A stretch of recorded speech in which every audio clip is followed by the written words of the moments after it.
দেখবেন আমাদেরকে সবসময় বলবে ওরা রাজনীতি বোঝে না, ওরা মূর্খ। খুব খেয়াল করে দেখেন এখন শিক্ষিত কারা, যারা ডাইরেক্ট শরিয়াতকে, যারা শরিয়াতকে একেবারে জেনে বুঝে, যারা শরিয়াতকে অমান্য করে, এই জমানায় তারা হলো সবচেয়ে আহলে ইলম, তারা সবচেয়ে বড় জ্ঞানী, তারা সবচেয়ে বড় রাজনীতিবিদ, তারা আধুনিক, তারা সমসাময়িক ডিসিশন নিতে পারে, সমসাময়িক রাজনীতির সাথে তাল মিলাতে পারে। আর আমাদের মতো বোকা সোকা মূর্খ, এলেম নাই কালাম নাই কিচ্ছু নাই, কিছু মূর্খ মানুষ নিয়ে চলাফেরা করি, এরা রাজনীতি বুঝবে কি? এখন কি করবো ভাই?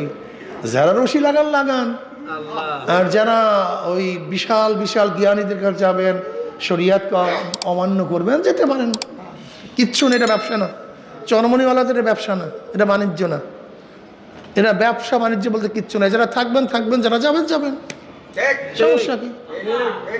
আল্লাহ